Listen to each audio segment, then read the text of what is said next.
안녕하세요. 언제나 행복한 일만 가득할 거라는 믿음으로 살아가고 있는 이제 곧 60을 바라보는 여성이에요. 자식을 낳고 살다 보니 어느덧 이렇게 세월이 흐른지도 모르게 흘러버렸어요. 이 나이 먹으면서 별의별 일을 다 겪고 살았지만 한 가지 정말 큰 일을 겪게 된 이야기를 말씀드리려 합니다. 시부모님이 안 계시는 남편을 만나 뼈 빠지게 고생만 했고 남편에겐 나이 차이가 굉장히 많이 나는 남동생과 위로는 시누이 한 명이 있었습니다. 시누이가 동생들을 걷어먹여 키워 그런지 꽤나 기가 센 분이었어요. 내 동생 부모님 없이 자랐어도 자네가 무시할 리인 아니니 깍듯이 대접하고 살아.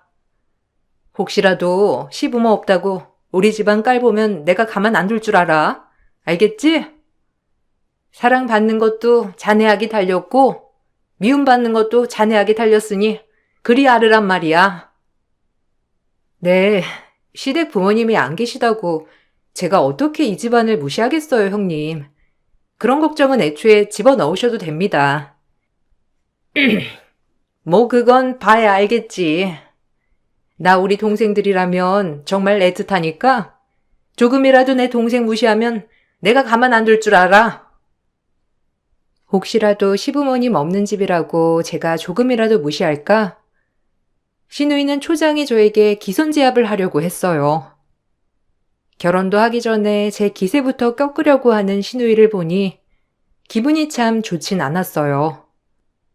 부모님이 없어서 그런가 보다 했고 부모님 없이 자란 것이 딱하고 안쓰러워 남편네 집안의 모든 걸 맞추고 살았답니다.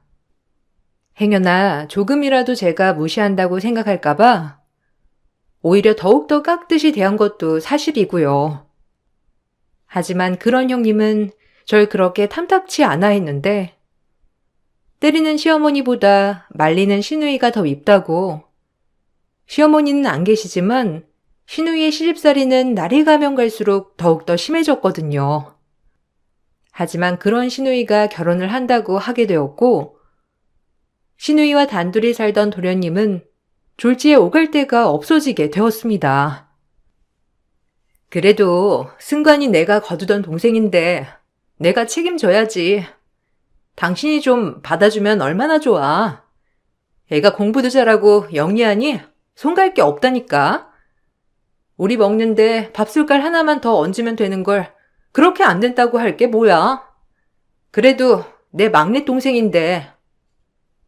내가 왜 부양을 해야 해? 당신이랑 결혼하는 건데 당신 동생까지 거들 필요는 없잖아. 아니면 이 결혼 없던 걸로 해. 우리 집에 들어와서 시부모님 모셔도 시원찮을 판에 당신 남동생을 나보고 책임지라는 거야? 학교 졸업도 해야 하는데 학비는 어쩔 거야? 가뜩이나 부모님 안 계시다고 우리 부모님들이 당신 탐탁지 않아 하는데 혹 하나 데리고 들어왔다고 생각하면 가만 두시겠어? 방을 얻어주던지 아니면 당신 동생 내보고 거두라 그래. 시집가는 누이한테 빌붙는 건 진짜 아니다.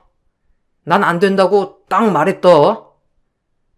아, 그럼 어떡해. 내 동생 길거리에 나앉으라 그래? 나도 짐덩어리 귀찮아 죽겠어. 그래도 어떡해? 내 동생인데. 이럴 땐 우리 부모님이 원망스러워. 하필 나한테 이런 짐덩이를 얹어줄 게 뭐람? 아우 짜증나. 나도 속 시원히 편히 살고 싶다. 밖에서 시누이와 시누이 남편 될 사람이 시동생의 거치 문제를 두고 다투는 모습을 목격하게 되었고 저 역시 난감했지만 안타깝게 시동생이 그 이야기를 전부 들어버리게 되었습니다. 저와 눈이 마주치고 애써 아무렇지 않은 척 한다는 게 마음이 아프더라고요. 정말 어린 나이는 아니었지만 그래도 학생인 시동생이 마음의 상처를 받은 것 같아 제 마음이 너무 안 좋았고 그 모습을 보고 결심을 했습니다. 후회할지언정 도련님과 같이 살아보기로 말이죠. 부모님도 안 계신데 형제들에게까지 외면밖에 할 수 없었거든요. 남편과 시누이는 그래도 조금 컸을 때 부모님을 여의었지만 시동생은 어렸을 때 여의었기 때문에 기억도 온전하지 않았어요. 그런 시동생이 세상에 혼자라고 느껴질까봐 마음이 정말 많이 쓰이게 되었고 그런 시동생을 거두기로 마음 먹었죠. 저희가 도련님이랑 같이 살도록 할게요. 뭐 밥숟갈 하나만 더 얹으면 되고 도련님이야 워낙 싹싹하니 손 갈 게 없겠죠. 어머, 그럴래? 잘 생각했어. 아직 자식도 없으니까 내 막내 동생을 자식이다 생각하고 거둬. 나야 결혼하고 저 집안 사람이니 내가 어떻게 거두겠어? 올케는 이 집에 시집 왔으니까 내 동생까지 거둬야 하는 게 맞는 거야. 내 말이 무슨 말인 줄 알겠지? 그래, 진작 이렇게 할 걸 그랬다. 이게 맞는 거지. 올케가 시동생 뒤치다꺼리 하는 게 맞는 거야. 해결됐어, 이제. 네, 걱정 마세요. 여유 있지 않아서 도련님이 하고 싶은 거 뭐든 다 해주진 못하지만 그래도 최대한 뒷바라지 할게요. 형수님, 감사합니다. 그래도 제가 염치 없이 그 집에 들어가서 사는 게 맞나 싶어요. 혹시라도 형수님 불편할까봐 말이죠. 뭘 그런 걱정을 해. 내 집이다 생각해야지. 눈치 볼 거 전혀 없어. 올케, 혹시라도 올 동생한테 눈치 주면 가만 안 둘 줄 알아? 전혀 그런 생각 안 하셔도 돼요. 저 역시도 그냥 남동생이다 생각할 테니 도련님도 저 편이 누나라고 생각해 주시면 될 것 같아요. 시누이는 본인이 거두지 못한다는 죄책감보다는 오히려 제가 거둔다고 하자 당연히 해야 하는 도리라며 쏘아붙였어요. 생색을 내려고 하는 건 아니었지만 시누이의 저런 발언들이 참 우스웠고 본인은 동생을 짐처럼 여기면서 저에게 당당하게 맡기는 꼴이 참 기가 막혔거든요. 그래도 다행인 건 시동생은 저를 참 친누나처럼 잘 따랐고 저 역시 친동생처럼 잘 지냈어요. 워낙에 예의가 바른 시동생이었기 때문에 말할 건덕지가 없었고 오히려 남편과 싸우고 마음이 안 좋은 날엔 시동생에게 하소연도 하고 시동생이 절 많이 위로해 주었습니다. 시동생과 형수 관계가 아닌 정말 친남매 같은 생각이 들었어요. 형수님, 제가 나중에 꼭 잘 돼서 형수님한테 좋은 옷 한 벌 사드릴게요. 맨날 맛있는 도시락 싸주셔서 감사합니다. 에이, 이런 게 뭐라고. 뭐 드시고 싶은 거 있으시면 말씀하세요. 솜씨는 없지만 그래도 최대한 흉내 한번 내볼게요. 형수님 솜씨면 믿고 먹을만 하죠. 친구들도 제 도시락만 뺏어 먹는걸요. 항상 맛있게 해주셔서 감사합니다, 형수님. 공부만 열심히 하시면 돼요. 뭐 바라고 이렇게 하는 거 아니니까 하고 싶은 거 하면서 행복할 수 있을 정도의 능력만 갖추세요. 저한테 갚을 것도 없고 미안해하지 않아도 돼요. 저 역시 제 동생이다 생각하니까 정말이지 모든 걸 다 해주고 싶으니까요. 늘 말도 예쁘게 하는 시동생 때문에 솔직히 힘든 건 없었지만 시누이는 가끔씩 집에 찾아와 시동생에게 눈치 주는 것이 아니냐며 저를 떠보면서 속을 긁어댔고 한 번씩 와서 뒤집는 통에 오히려 스트레스가 쌓이더라고요. 남편 또한 제 울타리가 되어주지 않았는데 워낙에 무뚝뚝하고 말수가 없는 남편이라 그런가 보다 하고 참았지만 가끔 터지는 건 어쩔 수 없었어요. 요즘 승관이 피죽도 못 먹는 것 같이 말라가네? 올케가 우리 승관이 눈치 주는 거 아니야? 나이 차이 많이 나도 시동생인데. 아, 제가 무슨 눈치를 준다고 그러세요. 솔직히 도련님한테 눈치 줄 것도 없고 워낙 알아서 말도 예쁘게 하니 입댈 것도 없는걸요. 오히려 형님이 오실 때마다 들쑤시고 의심하는 게 절 더 힘들게 하는 거예요. 좋은 마음으로 살고 있는데. 뭐야? 그럼 그 말 뜻은 나 때문에 승관이를 차별하겠다는 거야, 뭐야? 얘, 네가 말해봐라. 네 마누라 아주 무섭다. 당신이 오해 소지가 있게 얘기를 하네. 누나도 참아. 그 뜻은 아니었을 거야. 그래도 승관이랑 나름 잘 지내고 있어. 혹시라도 걸려봐. 내 동생 차별하거나 멸시하면 나 가만 안 있을 줄 알아. 우리 부모 없다고 무시하지 마. 알겠어? 웃기네요, 형님. 가끔 와서 이렇게 한마디씩 할 때마다 참. 그럼 그렇게 잘난 형님이 건사하시지 왜 말만 하시나요? 뭐? 처음엔 찍소리도 못하더니 이제 아주 나한테 말대꾸하는 거 보니까 내가 우스워졌지? 이 집 채통이 다 무너졌어. 당신 당장 누나한테 사과해. 그래도 누나가 우리 집 부모님이나 다름없는데 어디서 말대답이야? 당장 사과해. 신우이는 자격지심에 똘똘 뭉친 사람이었고 그 자격지심으로 저를 힘들게 할 때가 한두 번이 아니었답니다. 그래도 내가 참아야지라고 생각하면서 그냥 버티고 버텼어요. 남편은 툭 하면 신우이 편을 들어댔지만 그저 부모님 없이 본인을 키워줬으니 일부러 신우이 편을 드는 것 같더라고요. 그러다 시동생이 졸업을 하고 빨리 저에게 도움이 되겠다며 대학 문턱에도 가지 않고 바로 공무원 준비를 하였습니다. 워낙에 똑똑했던 시동생이었기 때문에 시험에 한 번에 붙으리란 기대가 있었어요. 사실 고등학교 성적이 매우 뛰어났기 때문에 대학 진학을 포기하고 바로 공무원 준비를 하는 게 조금은 안타까웠어요. 하고 싶은 과에 가셔서 공부해도 되는데 대학 안 간 거 후회하지 않겠어요? 그래도 하고 싶은 게 도련님도 있을 텐데. 없어요. 그저 빨리 시험 봐서 공무원 돼가지고 형이랑 형수한테 그만 빌붙어야죠. 고마워요, 형수. 다 형수님 덕분이에요. 언제든 대학교 가고 싶으면 얘기해요. 여유 있지 않아도 도련님 대학 보내줄 순 있으니까. 어려워 말고 말이죠. 그래, 이 정도 뒷바라지 해줬으면 됐지. 너도 알아서 네 살 길 찾아.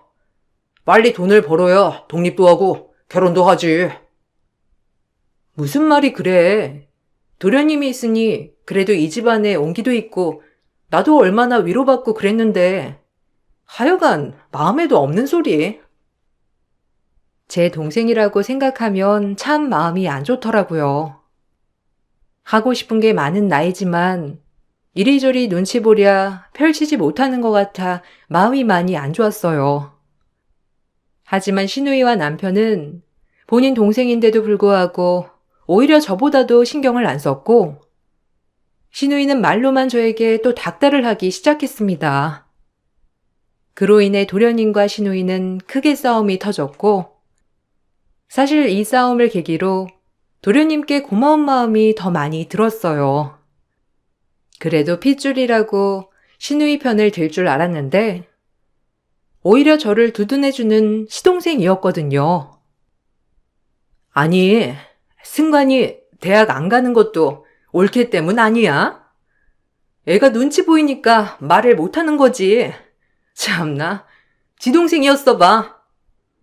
어떻게든 대학 문턱이라도 보내지. 눈치를 얼마나 줬으면 공시생을 자초해?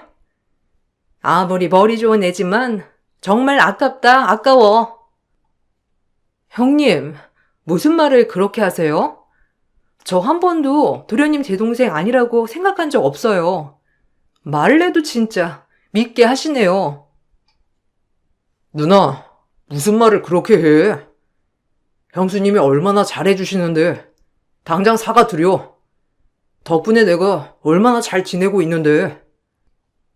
뭐라고? 너 누구 편 드는 거야?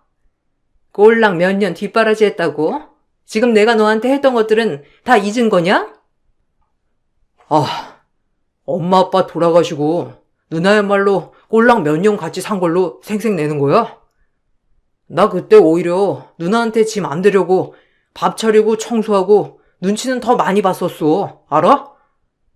형수님이 나한테 얼마나 잘해주시는데 그렇게 말하지 마. 어떻게 애를 구워 삶았길래 얘가 이래? 나 돌아가면 또 얼마나 구박을 할까봐 얘가 이렇게 말하는 거냐고. 뭐라고요? 뭐 눈에 뭐만 보인다더니. 저에게 결혼 전부터 막말하시는 건 알았지만 아직까지 이러실 줄은 참 몰랐네요. 신우이는 시동생의 말에 화가 나서 밖으로 나가버렸고 저렇게 신우이한테 대적해준 게 너무 고마웠어요. 오히려 남편보다 낫다는 생각을 얼마나 했는지 몰라요. 그렇게 시동생은 저에 대한 고마움을 잊지 않고 공부를 열심히 했고 학교 다닐 때도 성적이 우수하고 늘 모범생이었던 시동생이었기에 공무원 준비는 당연히 쉬울 거라고 생각했어요.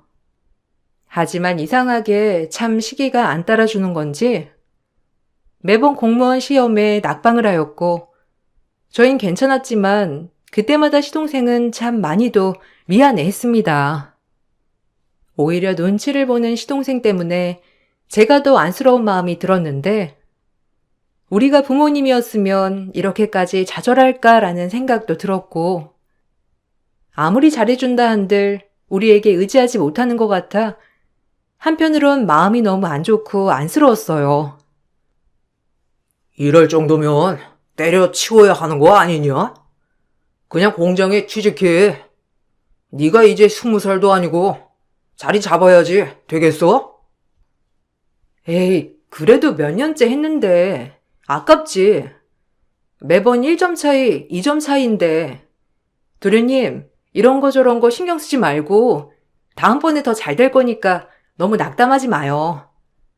우리 때문에 눈치 보이는 거면 진짜 그럴 걱정 하나도 안 해도 돼요. 마음 푹 놓아요. 철밥통 공무원 하는 게 어디 쉽나요? 그래도 되기만 하면 정년은 보장되는 거니까 마음 좀 추스르고 다시 열심히 해봐요. 죄송합니다. 면목이 없네요. 빨리 취직해서 걱정 덜어드리려고 했는데 오히려 더 짐만 되는 것 같아 참 면목이 없어요. 시동생이 죄송하다고 눈시울을 붉히니 저까지 눈물이 나려고 했어요. 그럼에도 시동생은 그 후 몇 번이나 또다시 실패의 고배를 맛봐야 했고 햇수로 7년째 공시생을 하고 있었답니다. 이쯤 되니 저 또한 조금은 지쳤는데 그럼에도 나중에 혹시나마 제가 상처를 주면 제 마음이 후회가 갈까 싶어 시동생에겐 절대 티를 내지 않았어요. 그러던 중 고시원에서 한창 공부를 하고 있던 시동생에게 반찬 좀 갖다 주러 가려고 연락을 하는데 도통 전화가 되지 않는 거예요. 이런 적이 없었는데 참 마음이 이상하면서도 뭔가 싸한 기분이 들었습니다. 서둘러 고시원에 도착을 하였지만 고시원에서도 며칠째 보이지 않는다고 하였어요. 그때부터 불안감이 엄습해 오기 시작하면서 머릿속에 별별 생각이 다 들고 걱정만이 자리 잡았어요. 도련님, 연락이 안 돼. 어쩜 좋지? 혹시 이번 시험 낙방하고 땀만 먹는 거 아니야? 아, 너무 걱정되는데. 자기 연락 좀 해봐. 아이, 그놈 어디서 술이나 퍼먹고 있겠지. 지가 사람이냐? 7년이면 붓고도 남았겠다.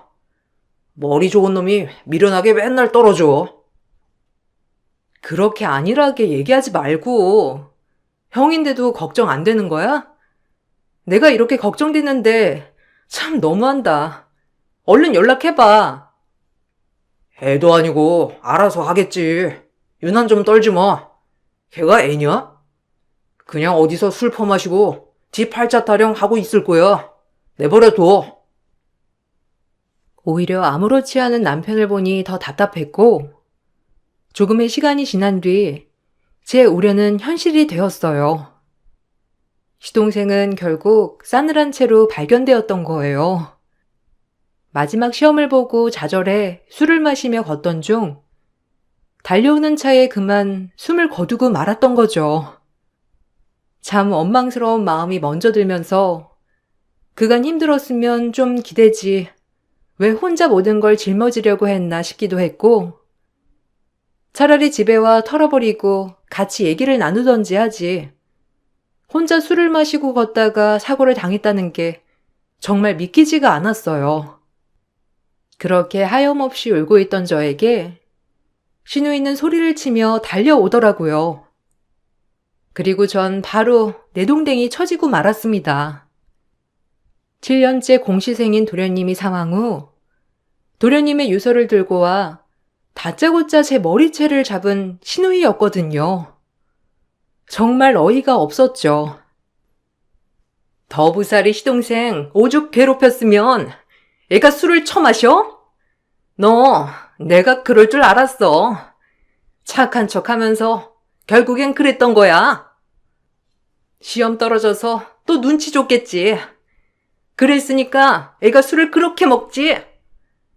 가뜩이나 술도 못 마시는데 다 너 때문이지. 아, 누나, 정신 차려. 이 사람이 얼마나 승관이한테 잘해줬는데 지금 이 사람 탓을 하는 거야? 누나도 진짜 너무한다. 내 말이 틀려? 넌 집에서 뭐 했어? 얘가 눈치 줄 때 뭐 했냐고? 내 동생 어떡할 거야? 술만 마시지 않았어도. 됐고, 이따가 정신이 없을 것 같아서 미리 내가 얘기해 두는 건데, 올케랑 너는 내 말만 들으면 될 거야. 무조건. 알겠니? 웬일인지 남편은 저의 편을 들어주었고, 그렇지만 전 아무런 대꾸도 할 수 없었는데, 정말 모든 게 제 탓만 같았거든요. 그리고 신우이는 무슨 유서라고 하면서 그 정신없는 와중에 저에게 들이밀며 소리쳤는데, 전 그게 뭔가 싶었습니다. 승관이를 어떻게 구워 삶았길래 사망보험금 수령자를 너라고 했는지 모르겠지만 여기 떡하니 유서 봐. 이 생명보험금 수령자는 나라고 되어 있잖아. 승관이가 네 눈치 보느라 네 이름으로 해놓은 거야. 그러니까 보험금 수령하면 당장 나한테 내놔. 제 이름을 해놓았다고요? 설마요. 그리고 유서라니 이렇게 될 걸 알기라도 했다는 거예요, 지금? 그럴 리가 없잖아요. 그럼 내가 거짓말이라도 한다는 거야? 걔가 워낙 이 생각 저 생각이 많은 애니 뭐 보험 들어놓고도 아차 싶었겠지. 그리고 갑자기 지가 그렇게 될 걸 알기라도 했나 보지. 내가 이종이 보고 빨리 바로잡아야겠다 싶어서 달려온 거니까 그리 알으라고. 그렇게 누나와 실랑이를 벌이고 있는데 갑자기 영안실에 경찰이 들이닥쳤고 그 모습을 보고 전 또 한 번 놀랐습니다. 경찰 복장을 하고 있었지만 얼굴엔 눈물 범벅이었거든요. 아마도 제 시동생과 같이 공무원 준비를 하던 사람인가 싶었어요. 경찰입니다. 제 소개를 안 했네요. 전 승관이 덕분에 경찰도 되었고 신세진 게 참 많은 승관이의 고시생 친구였어요. 저 먼저 경찰 되고 참 미안한 게 많았는데 이 오해를 제가 풀어줄 수 있어서 얼마나 기쁜지 몰라요.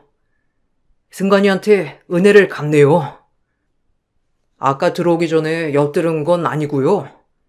두 번 말씀하시는 걸 제가 다 들었는데 오해를 하고 있는 것 같아 말씀드려요. 순간 들이닥친 베테랑 경관의 정체에 내생이 뒤집히고 말았어요. 그 베테랑 경관이 했던 얘기는 신우이가 충격받기에 분명한 이야기였고 저 역시 그 얘기를 듣고 눈물이 너무 흘렀답니다.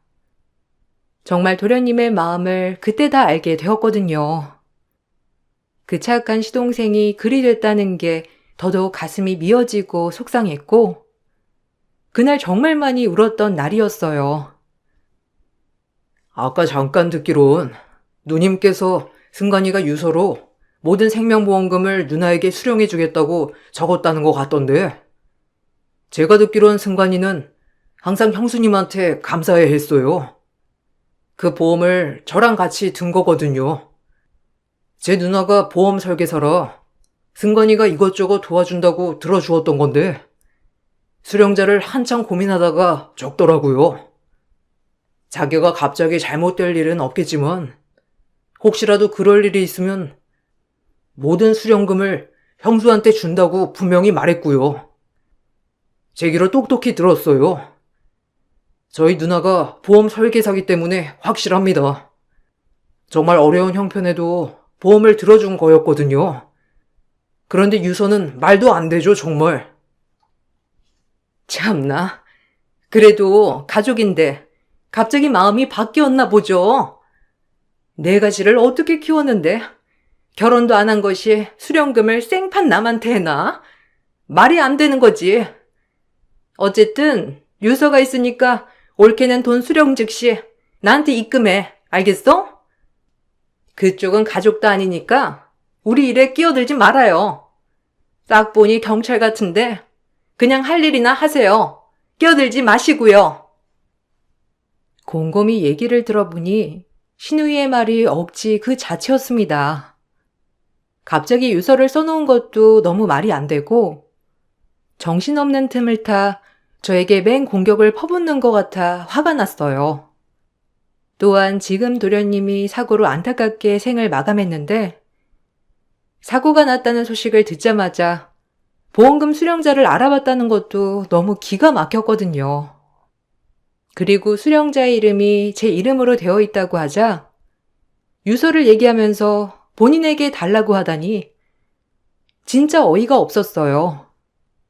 설사 모든 말이 맞다고 한들 동생 떠난 것보다 돈이 더 중요할까 싶었습니다.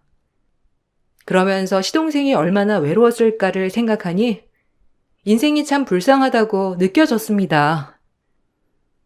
도련님이 불쌍하네요.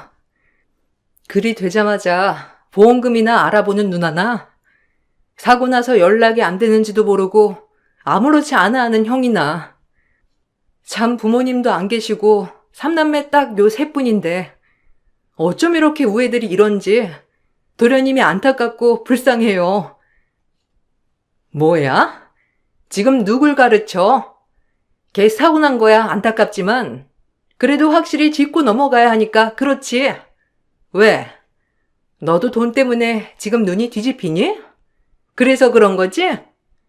막상 네 이름으로 되어 있다고 하니까 지금 눈이 도른 거잖아.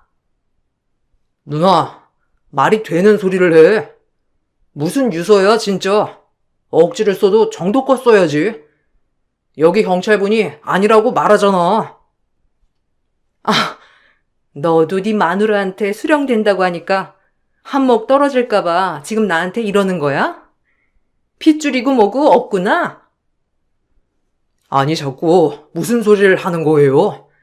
수령자가 형수님이 맞다니까. 그리고 유서 조작죄가 얼마나 큰 처벌을 받는 줄 알아요? 당신은 빠져. 당신만 없으면 그냥 우리가 알아서 해결할 일이니까 말이 되는 소리를 해야지. 어디 엄한 사람한테 돈을 줘? 신우이랑은 말이 통하지 않았어요. 우여곡절 끝에 장례를 치렀고 보험금 수령을 해야 할 때가 왔습니다. 돈 욕심이 난 것은 아니었지만 그 경관이 했던 얘기처럼 신우이의 말을 믿을 수가 없더라고요. 전 도련님의 방에 가서 그동안 도련님이 썼던 공책들을 살펴봤고 신우이가 가져온 유서와 필적이 다른 것을 느낄 수 있었습니다. 그 경관이 말이 맞다면 신우이는 정말 괘씸하다라고 느껴졌고 전 그렇게 보험금을 포기하지 못한다고 선언하면서 결국 신우이와 법적 공방을 다툴 수밖에 없었습니다. 이제 본색을 드러내는구만. 몇 년 뒷바라지 한 거 가지고 네가 그 돈을 수령해? 정신 빠진 것 같으니라고. 걔가 잠시 판단을 잘못해서 네 이름으로 써놨나 본데 여기 유서가 있대잖아. 어떻게 주제도 모르고 그 돈을 가로채려 그래? 필적이 매우 다르네요. 도련님 공책이랑 비교해보니까 어디 한번 법으로 해보자고요. 도련님이 안타까워서 저 그 돈 포기 못하겠는데요. 막말로 도련님한테 뭐 하나 제대로 해준 것도 없으면서 돈만 탐내는 꼴이란 진짜 역겨워요. 이게 말이면 단 줄 알지? 아주 돈에 눈이 멀어 시누이도 안 보이는구나. 야, 너 마누라 교육 똑바로 못 시켜? 이 사람 말이 다 맞잖아. 승관이가 이 사람 앞으로 해놨다는데 왜 누나가 그 돈을 탐내냐고. 참나 웃겨 아주. 너까지 지금 네 마누라 편드는 거야? 아주 내가 어렸을 때부터 걷어 먹인 것들이 감히 내 뒤통수를 쳐? 기가 막혀. 돈 앞에 장사 없다더니 남편은 재판에 앞서 제 편을 많이 들어주었습니다.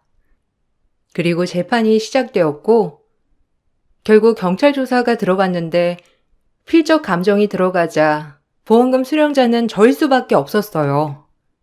너무나 당연한 결과였지만 그 경찰만 나타나지 않았다면 신우이의 말에 그냥 신우이에게 보험금을 양보했을 거예요. 도련님 사망보험금을 이렇게까지 하고 싶지 않았거든요. 그런 저의 성격을 신우이는 정말 잘 알았기 때문에 그렇게 유서를 조작했던 거였고 결국 신우이는 벌금형을 선고받았어요. 동생이라곤 평생 도움도 안 되는 놈. 수령자가 형수? 참나 기가 막혀. 내가 지한테 어떻게 했는데 감히? 아휴.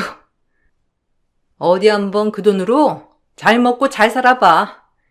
내가 얼마나 잘 사는지 두 눈 뜨고 똑똑히 지켜볼 거니까 그리 알으라고.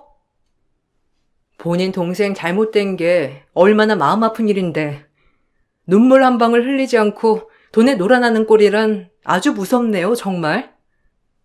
동생 걱정보다 돈 걱정에 유서 조작까지 해서 내 머리채까지 잡고 안타까운 도련님 사고를 당신이 조작하는 바람에 하마터면 도련님이 보험 사기를 쳤다고 뒤집어 쓸 뻔했다고.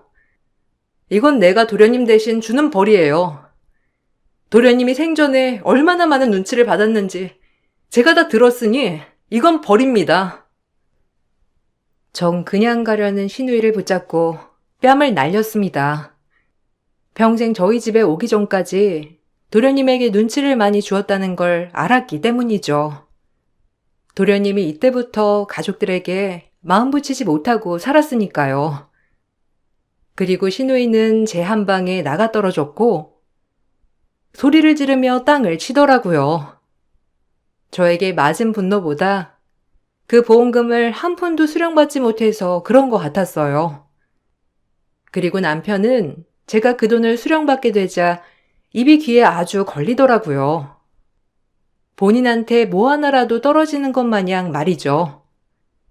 하지만 전 보험금을 수령받자마자 도련님 이름으로 자선단체에 기부했습니다. 평생 불쌍하게 살다간 도련님 이름으로 이런 좋은 일을 하는 건 당연했으니까요. 그래야 제 자신도 떳떳하게 살아갈 수 있겠다는 생각이 들었던 것도 사실이었고요.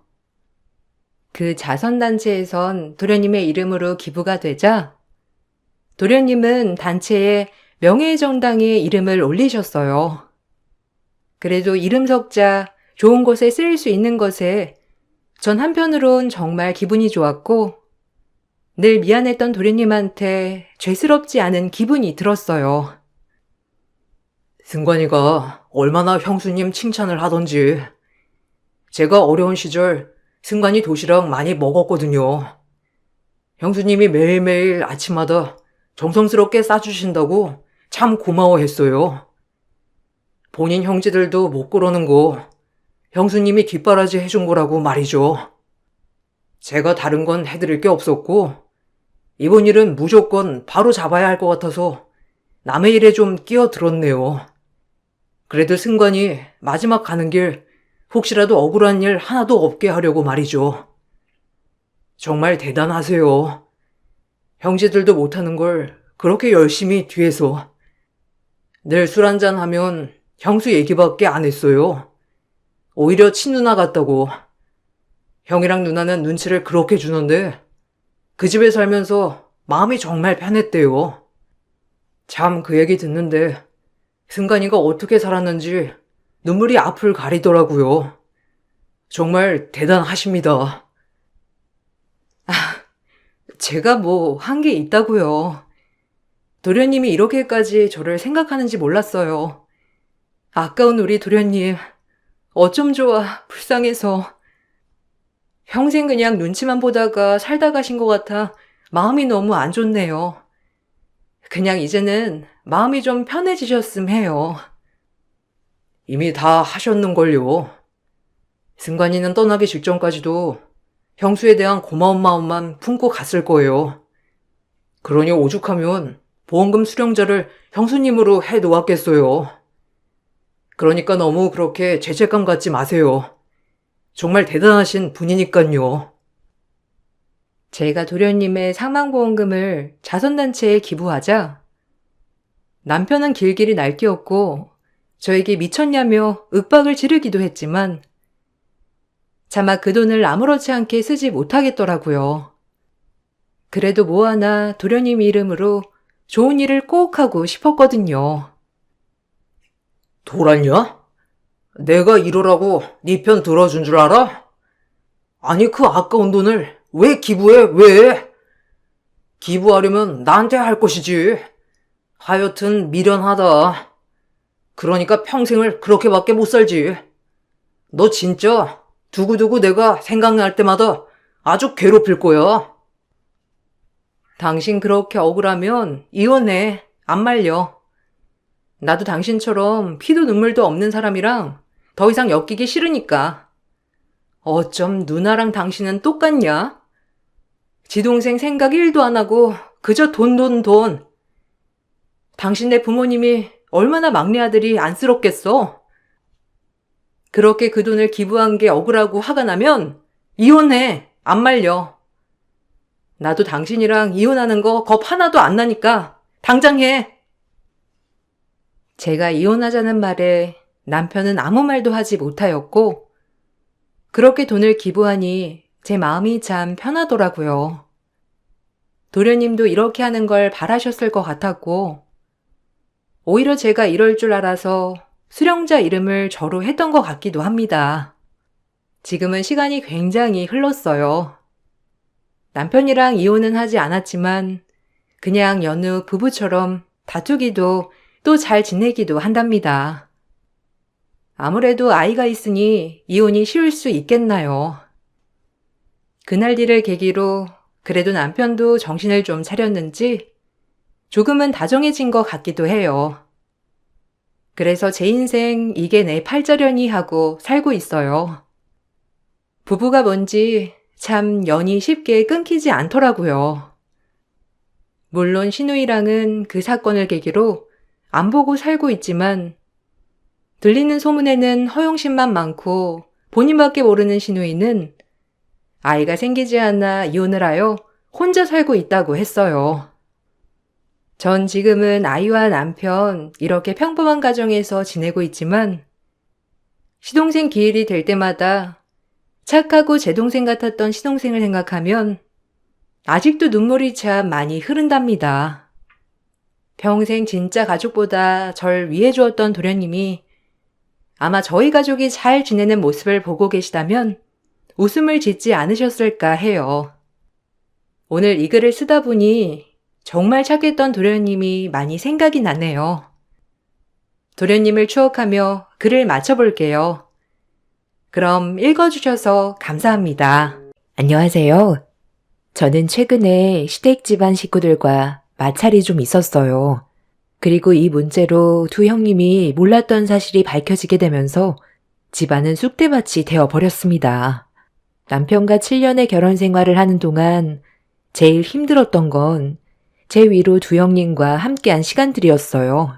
보통 다른 집안 며느리들은 대부분 시모와의 마찰 때문에 힘들어한다던데 저는 두 형님들 때문에 시댁에 모임이 있을 때면 가고 싶지가 않았어요.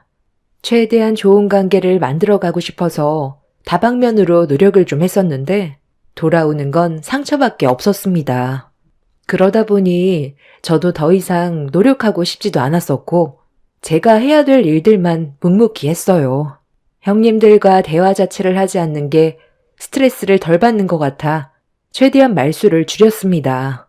저도 사람인지라 참는 것도 한계였던 상태라 형님들이 말을 걸어도 답을 하지 않았어요. 그때 당시 저 또한 제정신이 아닐 정도로 형님들에게 정말 질려버려 목소리조차 듣고 싶지 않아 괴로웠던 나머지 비명을 질러 버렸습니다. 갑자기 저지른 돌발 행동에 가족들 모두 당황스러워했지만 저는 살기 위한 몸부림이었고 상황이 심각해지는 걸 인지한 남편은 제가 요즘 스트레스 받는 일이 많아서 그런 거라며 서둘러 저를 일으켜 세웠습니다. 하지만 이미 비명을 지를 때부터 눈이 돌아버린 상태라 그 자리에서 두 형님들에게 삿대질을 하며 7년간 참아왔던 분노를 폭발시켜버렸습니다. 두 형님들은 눈이 돌아버린 저를 보곤 입을 다물지 못했고 그런 모습을 지켜보던 아주버님들이 형님들 대신 저에게 화를 냈어요. 재수씨, 지금 뭐 하는 거야? 아무리 기분 나쁜 게 있어도 그렇지? 어른들 앞에서 비명을 지른 것도 모자라? 삿대질에 막말까지 하면 되겠어? 아주버님들이 뭘 안다고 끼어들어요. 제가 큰형님한테 화 좀 낸 게 잘못된 거예요? 형님들은 그동안 저에게 어떻게 했는데요? 아주버님도 옆에서 전부 지켜봤으면서 아무 말도 하지 않았잖아요. 이 사람이랑 제가 왜 무시를 당하면서 살아야 되는데요?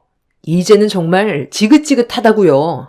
한두 번도 아니고 얼굴 볼 때마다 이 사람은 연봉 2천밖에 안 되고 아주버님들은 연봉 2억이나 된다면서 저희 부부 무시했잖아요. 돈을 많이 벌던 적게 벌던 그게 그렇게 중요한 거예요? 저희는 만족하면서 살고 있는데 왜 형님들이 난리인 거죠? 도와주는 것도 아니면서 무시하는 그런 발언 정말 듣고 싶지 않아 대꾸하지 않은 건데 뭐가 잘못됐어요? 이러니 내가 동서를 마음에 들어하지 않는 거야. 자기 주제도 모르고 대드는데 좋은 말이 나가겠어? 어머님이 막내 동서를 하도 감싸고 도니까 지금 이사달이 난 거잖아요. 다음부터 기어오르지 못하게 아주 따끔하게 혼내주세요. 그리고 서방님도 그래요. 자존심도 없어요? 동서 밑에서 월급 받아가며 생활하는 거 쪽팔리지도 않아요? 제가 서방님이었으면 동서 밑에서 연봉 2천 받으면서 생활할 바엔 차라리 그냥 밖에서 다른 일 알아보고도 남았겠네요. 그게 훨씬 더 돈을 많이 받을 텐데요. 요즘 동서가 옛날과 다르게 사업 좀 잘 된다고 목에 힘 좀 들어간 것 같은데 비전도 없는 그 사업이 얼마나 오래 갈 것 같아? 내 말이요. 얼마 못 가 망할걸요? 사업이라는 게 평생 잘 되면 세상 사람 전부 다 부자 되게요? 오늘따라 동서한테 비린내가 진동을 하는데 생선 좀 많이 팔았나 봐? 아, 진짜 듣기 싫어 죽겠네. 이제 그만들 좀 해요. 어찌됐든 상황을 악화시킨 건 형수님들이잖아요. 이 사람이 뭘 잘못했다고 못 잡아먹어 안달이에요? 최근에 일 좀 잘 된다고 하니까 배가 그렇게 아파요? 우리가 아무리 잘 돼도 어차피 형들 연봉엔 따라갈 수도 없는데 왜 이렇게까지 비아냥거려요? 가족끼리 이러는 거 창피하지도 않아요? 그만들 해라. 각자 주어진 환경에서 최선을 다해 살아가면 되는 건데 오래간만에 얼굴 보는데도 계속 싸울 거면 다음부턴 이런 자리 안 받는 게 좋겠다. 저도 같은 생각이에요. 차라리 따로 만나는 게 훨씬 속 편하겠어요. 저도 형님네 얼굴 보고 싶지 않았는데 이번 기회에 그냥 연 끊고 지내죠. 재수씨, 지금 상당히 위험한 발언을 많이 하는데 오늘 아주 작정하고 깽판 치려고 온 거야? 뭐든 적당히 해야지. 과하면 피해를 보게 된다는 거 몰라? 분위기는 점점 더 심각해졌고 목소리 또한 높아지게 되자 시부모님이 중재를 했지만 이미 두 형님네와 저희 부부 사이에 돌이킬 수 없는 갈등과 상처가 생겨버려 관계 회복은 불가능에 가까웠어요. 제가 두 형님들에게 힘들었던 감정들에 대해 전부 쏟아낸 뒤 집으로 돌아오긴 했지만 7년의 시간 동안 받았던 스트레스를 한 번에 풀지 못해 가슴 한편에 응어리가 그대로 남아 있었습니다. 형님들은 두 아주버님이 벌어오는 돈으로 집에서 놀고 먹기만 하면서 열심히 살고 있는 저희 부부에게 막말을 하는 거에 기분이 상당히 안 좋았어요.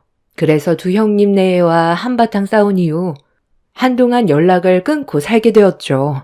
저는 각종 해산물들을 경매받아 남편이 식당이 납품하는 일을 하고 있습니다. 수산시장에 가게도 있어서 개인적으로 판매도 하는데 남편이 저와 함께 일을 하게 된 건 몇 년 전에 회사에 다니다가 과도한 업무로 인해 과로로 쓰러진 적이 있었어요. 돈도 그렇게 많이 주는 것도 아니고 늦게까지 일을 한다고 야간 수당을 따로 챙겨주는 것도 아니었는데 그렇게 무리하게 일을 할 바엔 차라리 저와 함께 일을 하는 게 좋을 것 같아 남편이 다니던 회사를 그만두게 설득했어요. 그리고 저와 함께 일을 하게 되었죠. 새벽에 경매받은 해산물들을 아침에 납품한 뒤부턴 가게만 봐주면 나머진 제가 거의 다 알아서 하기 때문에 남편은 신체적으로 크게 무리가 되는 건 없었어요. 그리고 연봉 2천이라고 두 형님들이 무시한 것도 이해가 안 되는 게 제가 남편한테 주는 월급은 남편 혼자 쓰라고 주는 용돈이기 때문에 적당한 선에서 맞춰준 건데 저희가 형님네보다 못 산다고 무시하는 행동들은 도저히 좋게 받아주기가 어려웠어요. 두 아주버님들은 보험 설계사로 일을 하고 있는데 상당히 높은 연봉을 자랑하고 있지만 그만큼 회사에 있는 시간도 많고 2억이라는 연봉을 유지하기 위해선 남들보다 더 많은 시간을 할애해야 되기 때문에 가족들과 보낼 수 있는 시간도 거의 없었어요. 돈이 많으면야 좋겠지만 가족들과 제대로 된 시간조차 보낼 수 없는데 그게 다 무슨 소용이겠어요. 형님들은 애들 육아 핑계로 아주버님들 등 뒤에 달라붙어 단물만 빨아먹는 그런 모습이 정말 한심해 보였습니다.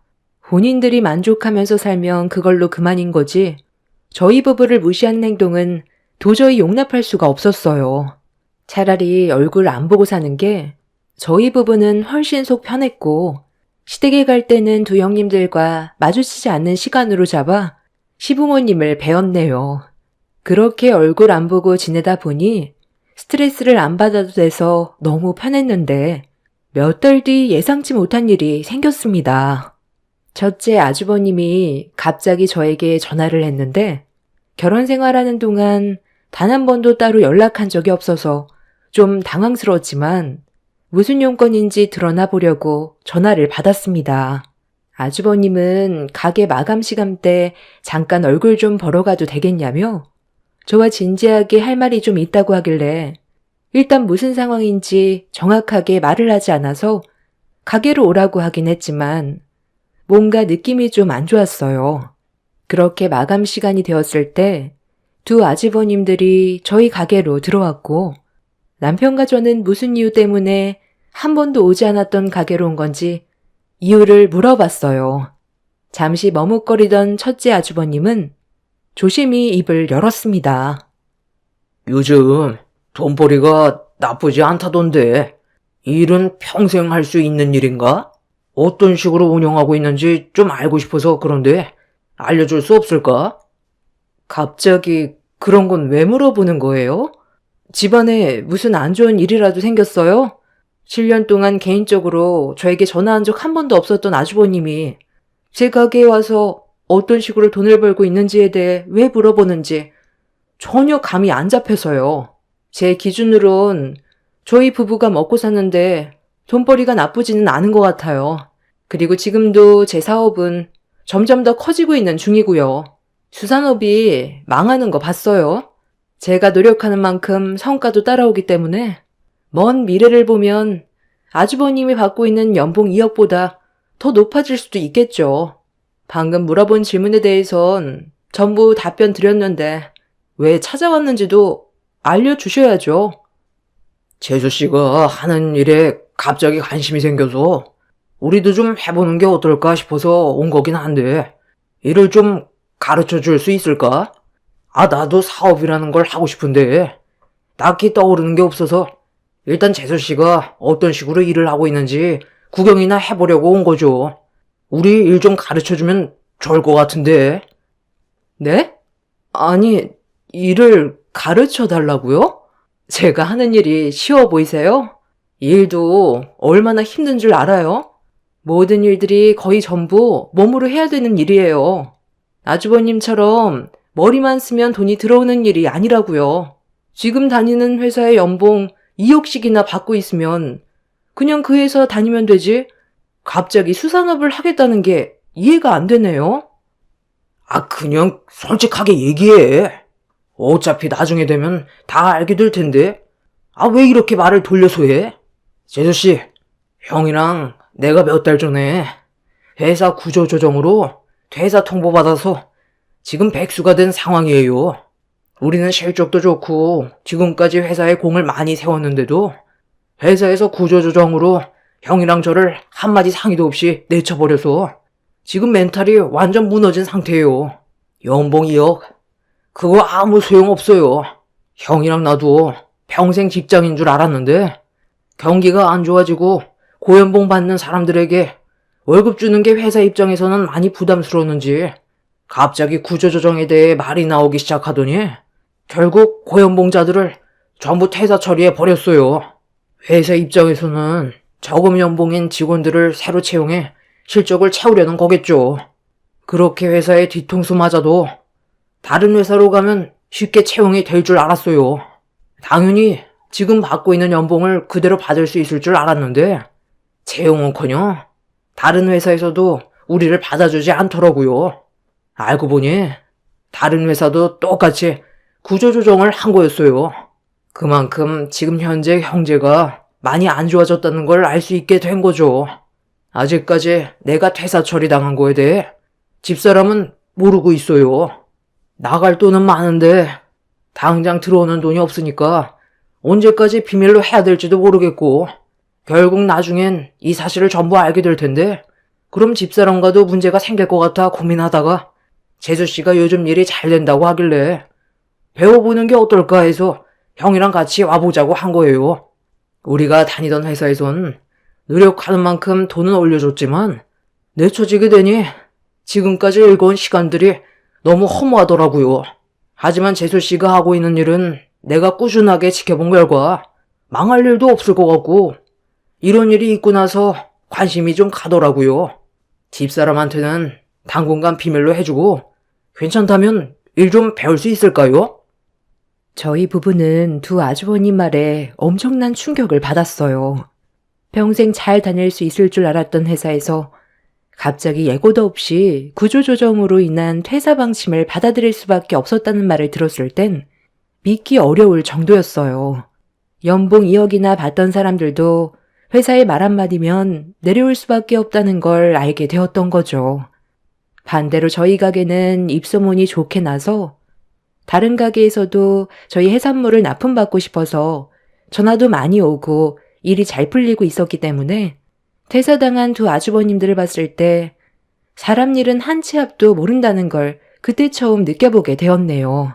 두 아주버님들이 다른 사업도 아닌 제 사업을 선택했던 이유는 사무실에서 펜이나 굴리고 있었던 두 형제가 특별히 잘하는 것도 없고 음식점을 차려도 성공할 수 있다는 확신이 없었던 터라 확실하게 자신들이 성공을 이룰 수 있는 걸 찾아봤을 때 제가 하는 일이 제일 안전하다고 생각한 것 같았습니다. 수산시장에서 가게를 운영하면서 손님도 받지만 저희 가게에 오신 손님들 중에 식당 사장님들도 많기 때문에 저희 가게 해산물들이 품질이 좋으면 지속적인 거래도 이루어져서 노력한 만큼의 성과가 확실하다는 걸 두 아주버님들이 지켜봐오면서 내색은 안 했지만 많은 걸 느끼고 있었던 것 같았어요.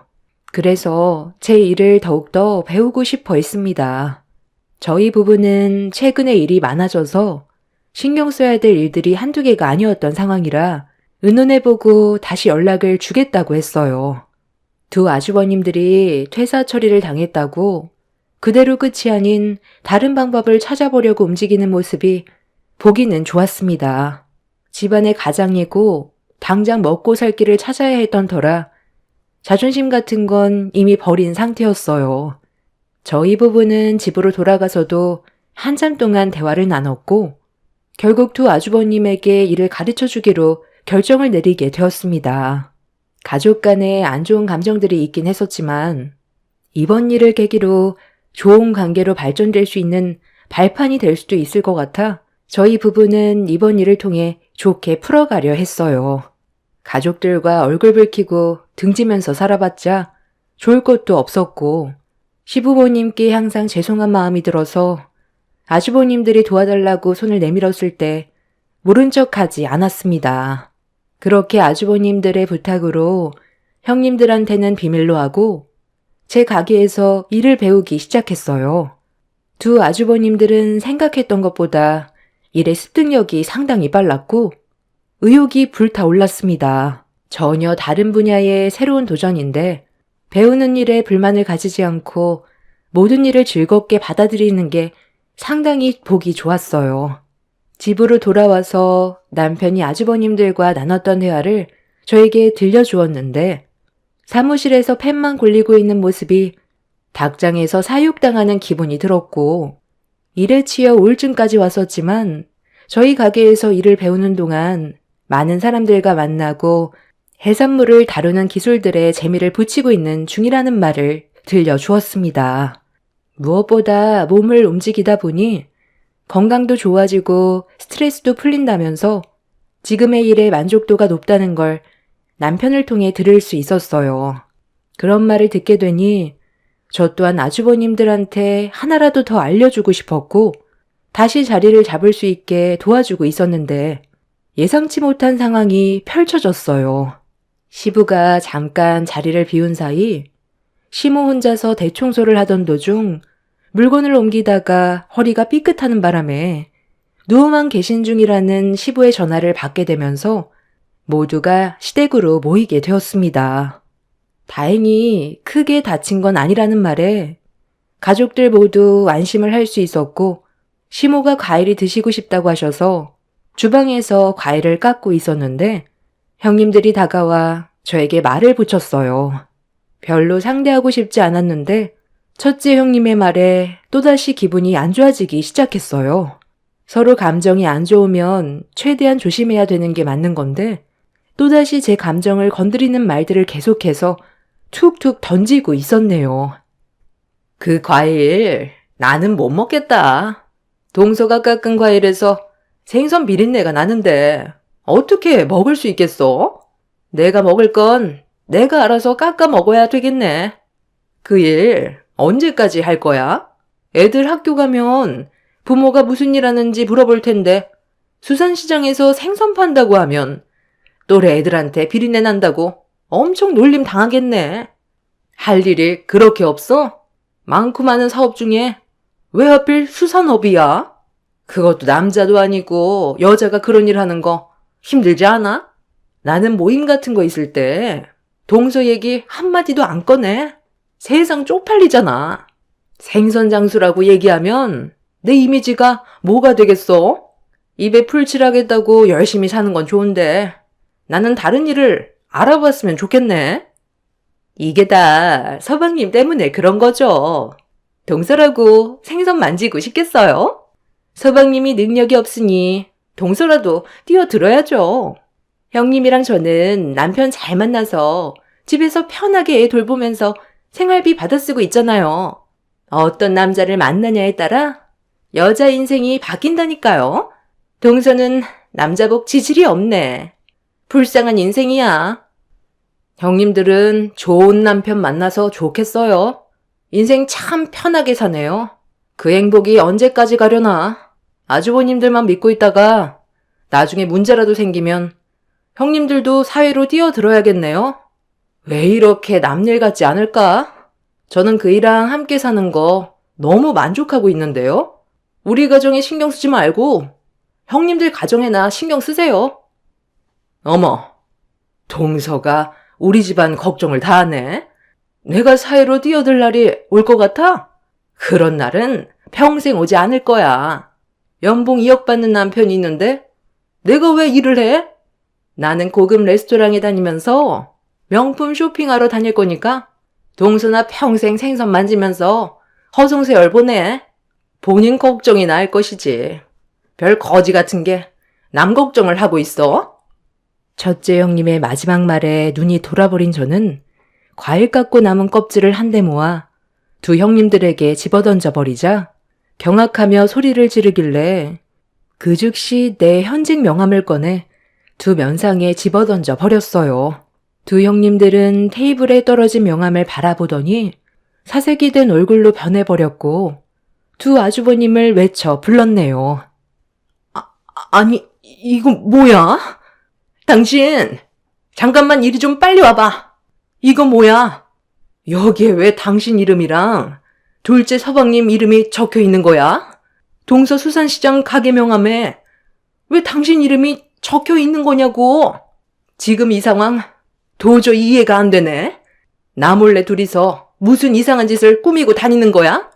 왜 명함에 이름이 올라가져 있는 거냐고. 집안이 어떻게 돌아가는지도 모르는 한심한 것들. 니들 남편이 내 회사 계약직 사원이야. 내 말 이해 못했어?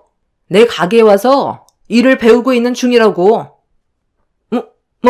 뭐라고? 아니, 여보. 지금 동서가 한 말이 사실이야? 당신 지금 보험 설계사로 일하고 있는 중이잖아. 이번 달도 나한테 생활비 줬는데 이게 다 무슨 말이야?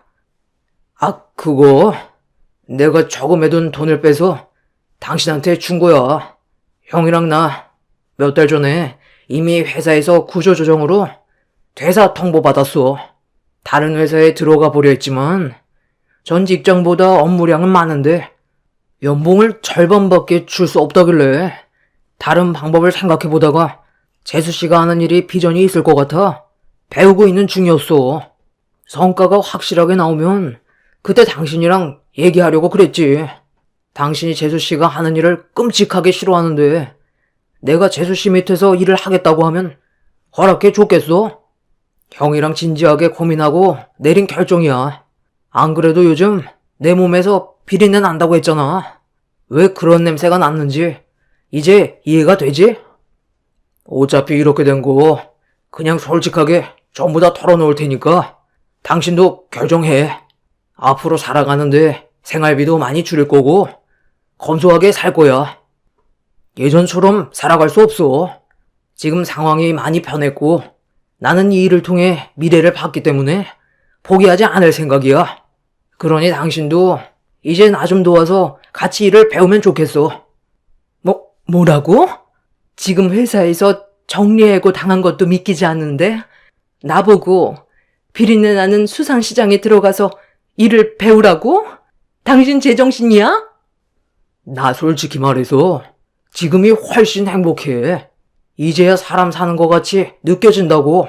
당신한테 이 사실을 숨기고 있었던 이유는 내가 어느 정도 확신이 들고 본격적으로 수산업에 뛰어들 준비가 됐을 때 얘기하려 했는데 현재로선 내 마음 변화하지 않을 것 같으니까 당신도 막내 동생네처럼 나랑 같이 이 일을 배웠으면 좋겠어. 보험 설계사 일이 얼마나 힘들었는지 알아? 남들과 치열하게 경쟁해서 이기기 위해 실적을 쌓아야 하니까 하루에도 수백 통 전화를 넣고 기존 고객들에게 사람 좀 소개해달라는 게 기본적인 일이었어. 연봉 2억 만드는 게 쉽게 만들어지는 줄 알아? 당신은 아예 일할 생각도 없이 내가 힘들게 땀 흘려 번 돈으로 흥청망청 쇼핑이나 하고 인생을 즐기며 살았으니 내 심정을 전혀 모르겠지. 이제 상황은 달라졌어. 당신도 이제 놀고 먹은 만큼 일을 해서 돈을 벌도록 해. 어려운 일에 직면했을 때 함께 헤쳐나가야 하는 게 부부 아니야? 나는 자존심 같은 거 버린 지 오래야. 동생네 밑에서 완벽하게 일을 배우고 내 인생도 이제 즐기면서 살고 싶어. 당신한테 선택권은 없어. 나랑 함께 살면 이 일은 피할 수 없는 문제야. 그러니 받아들이고 조만간 수산시장으로 나와. 당신 지금 미쳤어? 나보고 그 비린내 나는 시장에 가서 징그러운 생선을 만지라고? 내가 그동안 어떻게 살아왔는데 그 일을 할 수가 있을 거라 생각해? 나 그럼 이제 백화점 쇼핑도 못하고 친구들과 분위기 좋은 레스토랑에서 음식도 못 먹는 거야? 내가 수산시장에서 일하려고 당신이랑 결혼한 줄 알아? 나는 못해. 차라리 그렇게 살 바엔 이혼하고 내 인생 내가 알아서 살아가는 게 좋겠어. 막내 동서 손 봤어? 저게 여자 손이야? 팅팅 불어터져서 거칠어진 저 손을 보라고. 내 인생에 수산시장에서 일할 날은 절대 없을 거야. 연봉 1억 받아도 되니까 그냥 회사에 출근해. 매달 한 번씩 명품 쇼핑하던 거 두세 달에 한 번 사면 되잖아. 두 형님들은 수산시장에서 저처럼 일을 할 수 없다며 고함을 질렀어요. 갑작스럽게 변해버린 상황을 받아들이기가 힘이 들었는지 한바탕 난리가 났고 두 형님 내외는 언성을 높이면서 서로의 입장에 대해서만 얘기하고 있었습니다. 결국 두 형님들은 절대로 저처럼 일을 할 생각은 없다면서 이혼을 선택했어요. 아주버님들도 현실을 받아들이지 않는 형님들에게 실망을 많이 했는지 차라리 이혼하고 속 편하게 사는 게 좋을 것 같다면서 매일 사치 부리던 두 형님들이 너무 속물 같았다고 속마음을 꺼내 놓았습니다. 서로에게 엄청난 상처를 줘버린 두 형님 내에는 결국 이혼을 준비하게 되었네요. 그동안 단물만 빨아먹다가 갑자기 쓴물이 들어오니 더는 먹을 게 없다고 판단했는지 두 아주버님에게 등을 돌려 버렸습니다. 그렇게 두 형님 내에는 서로의 생각 차이로 이혼 서류에 도장을 찍고 각자의 길로 돌아섰는데 여기서 또 다른 전개가 펼쳐지게 되었습니다. 두 아주버님들이 그동안 보험 설계사로 일을 해오면서 그래도 많은 고객분들과 친분을 쌓아놓은 이력이 있어서 수산업을 하게 됐을 때 상당히 많은 도움을 받을 수가 있었어요. 보험 설계 일을 했었을 때 고객분들 중에서 음식점을 하시는 분들께 직업을 바꾸게 됐다며 도움을 요청했는데 흔쾌히 받아들여줬고 순조롭게 거래를 성사시킬 수가 있었습니다. 거기에 더해 경매로 받은 좋은 수산물을 납품까지 하게 되자 성과는 눈에 띄게 올라가게 되었고 두 아주버님이 둘이서 힘을 합쳐 움직이니 저희 가게는 급격하게 성장세를 보였어요. 두 아주버님이 그동안 헛된 일을 하지 않았다는 걸 저희와 함께 일을 하면서 증명이 되었고 저희와 함께 일을 하게 되니 그 시너지 효과가 엄청난 성과로 돌아오게 되었죠. 그렇게 직원들까지 몇 명 더 고용을 하게 되면서 두 아주버님들은 영업 쪽으로 빠지게 되었습니다. 그동안 고객을 응대했던 노하우를 그대로 살릴 수 있는 좋은 기회였어요. 그리고 저희가 잘 되어가니 형님들의 기회까지 들어갔는지 숙려 기간 중에 다시 아주버님들과 만남을 가졌습니다. 생각했던 거와 다른 전개가 펼쳐져서 두 형님들은 전에 받았던 연봉만큼은 아니지만 그래도 점점 더 좋은 성과가 보이게 되자 다시 생각해 보겠다며 두 아주버님들에게 접근을 했지만 이미 실망을 많이 했는지 두 형님들을 받아주지 않았습니다. 차라리 없는 게 일에 몰두할 수 있고 허튼 돈이 나가지 않는다고 판단한 두 형제는 단단히 마음이 돌아서 버린 듯 했어요. 그리고 두 형님들은 아주버님들과 다시 재결합을 하려고 노력을 했죠. 당장 많은 돈을 벌지 못한다고 했을 땐 뒤도 안 돌아보고 애들까지 내팽개치고 이혼 서류에 도장 찍었으면서 돈 좀 벌린다는 소식을 듣고 다시 접근하려는 모습을 보니 정말 사람이 맞나 싶더라고요. 시부모님 또한 며느리로 받아주지 않겠다고 확실하게 못을 박았습니다. 사람이 살면서 돈도 중요하지만 부부관계의 신뢰도 중요하다고 생각합니다. 위기가 왔을 때 서로 의지해야 되는데 두 형님은 아주버님에게 등을 보였어요. 그리고 그런 모습이 실망으로 다가오게 된 거였죠.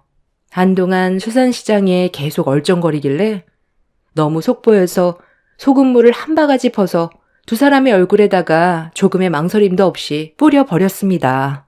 이대로 가족들과 좋은 관계를 유지하는 게 제일 좋은 방법이겠지만 큰형님 때문에 요즘에 고민이 많습니다. 사람은 변하지 않는다잖아요. 최근에 작은 아주버님은 이혼 후 새 애인도 생긴 눈치예요. 조카에게도 잘해준다며 입이 귀에 걸렸더라고요. 선택은 아주버님 몫이겠지만 저는 묵묵히 아주버님의 길을 응원해 주려고요. 큰형님은 끝내 아주버님을 다시 설득했는지 이번에 저희 앞에 다시 얼굴을 비쳤는데 말로는 저에게 했던 모든 행동들에 대해 사과를 하고 앞으로 잘 지낼 수 있게 좋은 관계를 만들어 가겠다고 했지만 일단 지켜보고 있는 중입니다. 제 밑에서 일을 배우고 있긴 한데 얼마나 갈지 모르겠어요. 큰형님이 아주버님과 다시 힘들게 재결합을 하게 된 만큼 제발 정신 차리고 열심히 살았으면 좋겠습니다. 요즘 날씨가 많이 추워졌는데 건강관리 잘하시고 한 달밖에 안 남은 올해 마무리 잘하시길 바랍니다. 감사합니다. 안녕하세요. 제가 여기에 사연을 신청하게 된 이유는 그동안 딸처럼 키운 두 동생들과 시댁 집안과의 관계에 대해 여러분들과 대화를 나누고 싶어 이렇게 글을 작성하게 되었네요. 저도 인생 경험이 한참 부족한지라 이곳에 제가 가진 고민을 털어놓는 게 제일 효율적이라고 생각했어요. 저를 딸처럼 생각해 주시고 접근해 주셨으면 좋겠습니다. 처음 시작은 남편과 결혼을 하고 시댁 집안의 허락하에 저는 동생들과 함께 지낼 수 있었어요. 남편도 이 문제에 대해 크게 신경 쓰지 않았습니다. 부모님이 세상을 일찍 떠나시는 바람에 두 동생을 저 혼자 키워오며 살아왔었고 남편과 결혼할 당시 동생들이 아직 학생이었던지라 시댁 집안에서도 한 집에서 지내는 걸 이해해 주셨어요. 하지만 속으론 다르게 생각하고 계셨는지 처음 남편과 결혼을 할 때와 다르게 시모는 제 두 동생들을 마음에 들어하지 않으셨습니다. 아무래도 한 집에 같이 살아야 하다 보니 짐스럽게 느껴지셨겠죠. 그래도 남편은 무조건 제 편이어서 중간 역할을 잘 해주었어요. 동생들도 남편을 잘 따랐었죠. 시모는 동생들이 학생이었기 때문에 크게 건드는 일은 없었지만 하나 둘 성인이 되면서부터 대하는 태도는 눈에 띄게 달라졌습니다. 이 시간에 저희 회사까지 어쩐 일로 찾아오셨어요? 제가 지금 많이 바빠서 길게 대화할 수 있는 상황이 아니에요. 내가 그런 것까지 신경 쓰면서 너희 회사까지 찾아왔겠니? 내가 그동안 아무 말도 안 하고 있으니까 그냥 넘어갈 거라 생각한 거야? 언제까지 기다려야 하는 건데? 네가 그만큼 끼고 살았으면 된 거지. 성인이 됐는데도 왜 내보내지 않고 있는 거지? 어머님, 그건 제가 저번에도 충분히 설명드렸고 알겠다며 더 이상 얘기하지 않겠다고 하셨잖아요. 동생들이 아직까지 제대로 된 직장을 잡은 것도 아니고 독립할 수 있는 자금도 충분치 않아서 자리 잡을 수 있는 시간까지 함께 지낸다고 몇 번이나 말씀드렸잖아요. 이 얘기 하시려고 저희 회사까지 찾아오신 거예요? 저 지금 많이 바쁘고 눈치 보여서 빨리 가봐야 해요. 내가 이 말만 하려고 왔겠니? 애는 언제 가질 거야? 어떻게 된 게 소식이 전혀 없어? 결혼한 지 벌써 5년이나 지났는데 왜 아직까지 깜깜 무소식이야? 애 가질 생각이 전혀 없는 거니? 결혼해서 시애미가 원하는 건 하나도 이루어진 것도 없고 네가 하고 싶은 대로만 살고 있는데 내 속이 안 터지겠어? 하나밖에 없는 아들놈은 너한테 정신 팔려서 엄마 말은 귀에 들어가지도 않고 내가 이러려고 너랑 결혼시킨 거 아니다. 뭐든지 서로 균형을 맞춰가면서 살아야지. 지금까지 양보했으면 충분하다고 생각되지 않니? 나도 오래 기다릴 수 없으니 올해가 가기 전에 좋은 소식 하나 던져줬으면 좋겠구나. 어머님, 저희도 다 계획이 있으니까 너무 조급해하지 마세요. 그 일한 고민 많이 하고 있는데 아직 때가 아닌 것 같아요. 그럼 언제까지 기다리라는 거야? 애들이 너희 집에 축 치고 있으니까 애도 가지지 못하는 거 아니야? 지금 당장 애를 가지면 네가 신경 써줘야 하는 동생들한테 소홀해질까 봐 애를 가지지 못하는 거잖아. 내가 그런 것까지 전부 다 이해해 주길 바라는 건 아니지? 그이랑 이 문제에 대해 지속적으로 진지하게 대화를 나누고 있어요. 조만간 어머님께 답을 드릴 테니 기다려 주세요. 어쩌다 내가 너를 며느리로 받아들였는지 모르겠다. 그 전에 아들이 하도 좋다고 난리를 치는 바람에 어쩔 수 없이 받아들여줬다만 지금 생각해봐도 내 인생의 최대의 실수 같다. 다시 한번 말하지만 서둘러 애들 독립시키고 애 가지는 데만 집중하거라. 지나가는 사람들한테 물어봐라. 나처럼 진득하게 기다려주는 시애미가 어디 있겠니? 시모는 제 동생들을 너무 싫어했었어요. 항상 얼굴만 보면 최대한 빨리 동생들을 독립시키라는 말만 늘어놓으셨죠. 동생들 때문에 아이를 가질 수 없는 환경이라고 생각을 하고 계셨습니다. 시모는 회사 일이 바쁜데도 찾아오셔서는 나중에 해도 될 말들을 쉬지 않고 풀어놓으셨고, 사무실에서는 저를 찾고 있는지 계속해서 전화가 와서 어쩔 수 없이 시모의 말을 끊고 자리에서 일어날 수밖에 없었어요. 그런데 시모는 돌아갈 생각이 없으셨는지 먼저 일어났다고 갑자기 회사에서 난리를 치셨습니다. 난감한 상황이었지만 좋게 설명해서는 대화가 한도 끝도 없을 것 같아 나중에 다시 연락드리겠다며 회사로 들어올 수밖에 없었네요. 그러자 잠시 뒤 남편에게 전화가 왔어요.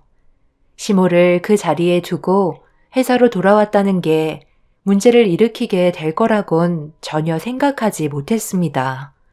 제 사정은 전혀 생각하지 않는 시모와 어떤 상황이었는지 듣지도 않고 시모의 심기를 불편하게 했다는 이유 하나로 소리부터 지른 남편 때문에 저 또한 기분이 좋지 않았어요. 그래서 퇴근하자마자 남편에게 연락을 취한 뒤 집에는 동생들이 있어서 동네 근처에서 따로 만나 카페에 들어가 대화를 이어나갔네요. 내가 대충 설명했잖아. 나중에 얘기해도 될 말들을 굳이 회사까지 찾아오셔서 바쁘게 일하고 있는 나를 불렀기 때문에 어쩔 수 없었다고. 그리고 이 문제가 왜 나 때문이라는 거야? 당신도 동생들이 학생이라 성인이 되고 독립할 수 있을 때까지 시간을 주기로 약속했었잖아. 그래서 그동안 내가 시댁 집안에 못한 적 있었어? 서운한 마음 수도 없이 많았지만 단 한 번도 불만 표한 적 없었는데 당신은 어떻게 어머님 한마디에 나한테 전화해서 화부터 내는 거야? 어머님이 애는 언제 가질 거냐는데 당신은 이 문제에 대해 어떻게 생각하는데? 차마 내 입으로 어머님한테 설명드리지 못할 것 같으니까 당신이 대신 얘기해. 내 입으로 어떻게 얘기하라는 거야? 우리 엄마 쓰러지는 걸 보고 싶어서 그래? 그리고 엄마 말이 틀린 건 아니잖아. 처제들과 한 집에서 지내는 게 얼마나 불편한지 알아? 하루 이틀도 아니고 지금 몇 년째 같이 살고 있는 거잖아.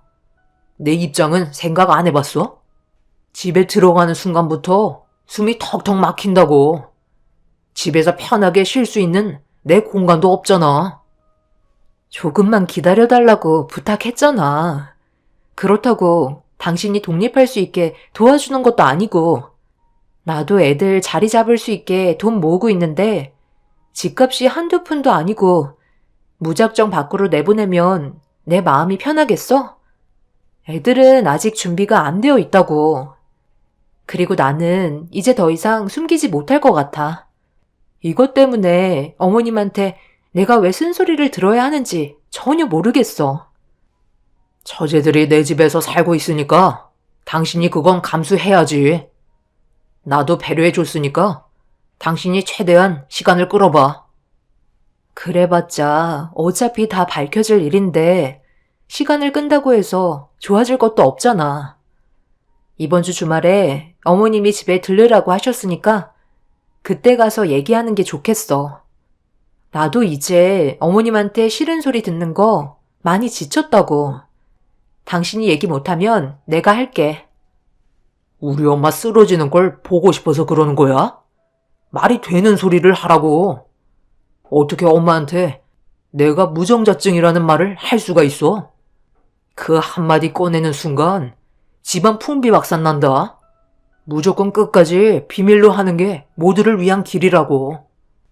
당신이 아까 자리에 없어서 그때의 상황을 잘 모르나 본데 어머님 눈빛이 벌써 내 머리채를 수십 번 잡고 패대기 치셨다고.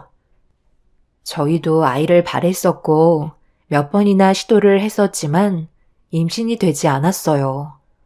제 몸에는 문제가 없다는 검사 결과가 나오면서 남편의 몸 상태를 검사하게 되었죠.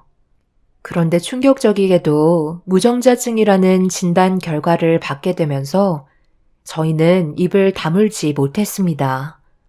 시모가 원하는 손주를 안겨줄 수 없다는 현실이 남편에겐 절망이었고 저 또한 많이 당황스러웠었어요. 그런데 문제는 시모가 계속해서 손주를 원하시면서 남편이 무정자증이라는 걸 설명드리기에는 너무 큰 기대를 하고 계셨기 때문에 이런저런 핑계를 대면서 계속해서 빠져나갔습니다. 하지만 시간이 지날수록 시모는 손주에 대한 집착을 강하게 표현하셨고 더 이상은 숨길 수 없다고 판단하게 되었네요. 하지만 남편은 끝까지 숨기길 원하고 있었어요.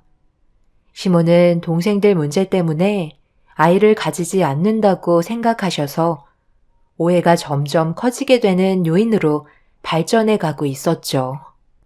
그렇기 때문에 더 이상 숨길 수 없다고 판단하게 되면서 남편은 절대로 말하면 안 된다고 얘기했지만 어쩔 수 없이 주말에 모두가 모인 자리에서 저는 시모에게 모든 사실을 털어놓을 수밖에 없었네요.